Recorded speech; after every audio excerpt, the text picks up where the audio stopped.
Hey everybody, it's Jake Mace and I train Chinese martial arts, specifically Kung Fu, Tai Chi, and Qigong. And the Chinese martial arts are very traditional. They're known as the forefather of all martial arts styles because the Shaolin Temple is so ancient. It was established in the 500s AD. And if you guys click on the screen right now on this video, you'll see where my man Nathan and I did 3 street fighting techniques from Chin Na that are great for beginners to learn to protect themselves against various situations on the street. So I wanted to show you guys 3 more street fighting techniques in this video that are found in the Kung Fu animal styles. They're very simple, very quick, very efficient, and they will save your life someday if needed. Now, don't forget, 99.999% of all fights that happen on the street could have been avoided. But it takes walking away, it takes lowering your ego, and it takes not putting yourself in a position where you will have to fight. But if the fight comes to you and you could not get away from it, hopefully you have been training your Kung Fu and Tai Chi techniques so you have a little bit of self-defense abilities inside that brain of yours and inside that body of yours. I'm gonna also throw these techniques on my Jake Mace Tai Chi Instagram. Here's the first one. This first technique, if I'm the defender, if I'm the victim, and he's the attacker, he's the thug, the street tough, I'm gonna use a Kung Fu technique that is found quite often in our tiger style of Chinese Kung Fu, and it's called a ridge hand. The ridge hand comes in like this. I practice these techniques every day against my heavy bags, not just back fists, not just straight punches, not just hook punches, not just tiger claws, but also the tiger ridge hand, okay? So the forearm or my inner part of my hand can be used as a weapon coming from either side. It's very unorthodox, and most people that have seen punches come at them don't think about it. So getting here nice and close, watch this, come in here nice and close. In this case, my forearm is hitting him, but I could also use the ridge hand part of the hand where the index finger and the thumb meet right there. So that's my weapon, or this is my weapon. The key for the ridge hand is body position. So if the opponent's coming at you with a nice haymaker style strike, could be a right cross or haymaker, I'm gonna use that eagle claw to neutralize it right there. And making your hand into a claw toughens the wrist, toughens the forearm, and toughens the hand, and makes those muscles, ligaments, joints, and bones as strong as they possibly can be. Turns your arm into a weapon. The Shaolin monks were all about turning the arms into spears and the fingers into daggers. So here comes the punch. My arm spear blocks it immediately. My other hand, unorthodox style, comes in with that ridge hand across his neck. And I keep control of my eagle talon, this arm. Step in and behind, get deep, get a superior body position, and then just a little bit of a torso twist to drop him down to the ground. Nothing too crazy. We don't gotta be full-on judo players, just a little twist is all it takes if your body position is correct. Again, the attack comes in, eagle claw neutralize, immediately, ridge hand like tiger. Step in, get the superior position. Hip toss, take him down to the ground. And here it is in full speed one time for you guys.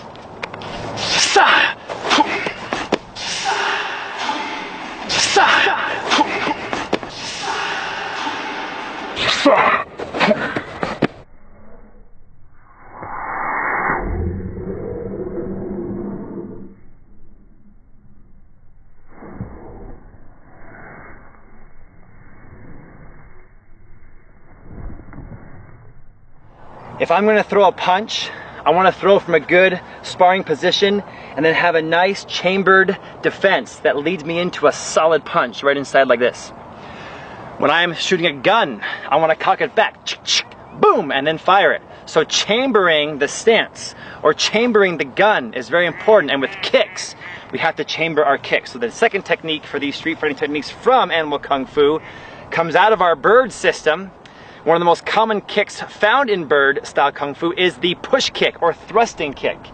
And so when the opponent is expecting a snap kick to the groin or a snap kick to the chin, they're not expecting a kick that chambers the knee first in a high position and then doesn't come up but instead goes forward and pushes him back, creating distance, separation, and also compression in the torso, which can knock them out by making them lose their wind. Okay, here we go again. They're getting ready to hit you. We're going to chamber that leg up and then push kick in and create separation and blow that partner back. And Nathan will tell you, anybody who's a professional Muay Thai fighter or kickboxer will tell you the push kick is not to be underestimated. It is a very powerful kick found in several different styles of martial arts, including bird style kung fu.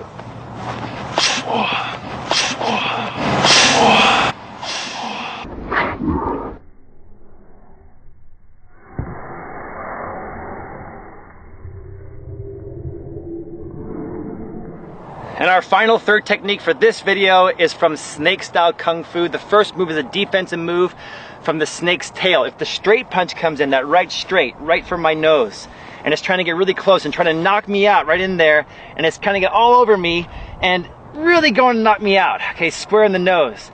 I want to get comfortable with this punching position, take my left hand and hook it out right here. Okay, use that snake's tail to hook it out. And when I bend my wrist like this, it locks it here and makes everything on the outside right here very tough and stronger than it normally is. Okay, so here comes the punch straight right in. I hook it out this way. Now immediately, I open my hand like it's a snake mouth that opens, and I use this webbing right here where the index finger and the thumb meet. And that's gonna be the weapon that I use to just hit him right in what we call RN22. Okay, RN20 is suddenly heaven, 22 is the throat. And we're going to nail that pressure point right there.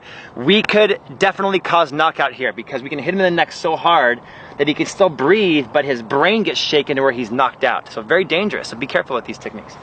Here it comes again. Snake's tail hooks out, snake's mouth strikes into the jaw, and then he immediately grabs on, and we control him with the arm and neck, kind of like the first one. But this one, instead of a hip toss, simple back sweep and let him fall. That creates distance, and I'm gone.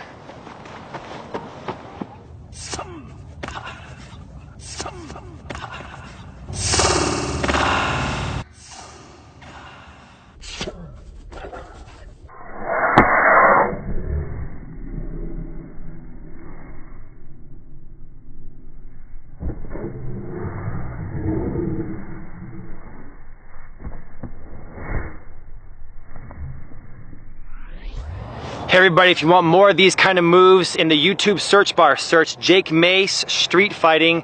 You'll see a bunch of the different traditional Chinese martial art moves from Tai Chi and from Kung Fu that can be used on the street. All techniques can be used on the street, but I try to isolate some of the animal, chin na, and simple ones that can work for anybody, especially beginners. So thanks for watching. Check out my online school. A whole bunch of new material was just uploaded to the jakemace.com online school for just $5 a month. Instagram at Jake Mace Tai Chi. You can also find me on Facebook, and email me at the jakemace.com email system. All the links for all the stuff's below, and I'll send you a copy of my monthly training schedule so you guys can get to become a master of Kung Fu. And I always say that Kung Fu masters are those who train consistently every day, have discipline, focus, and have fun at the same time. Thanks for watching, guys. Hit the like button and subscribe. Please say thanks to Nate in the comments down below for taking the shots today, and I'll see y'all back here next time.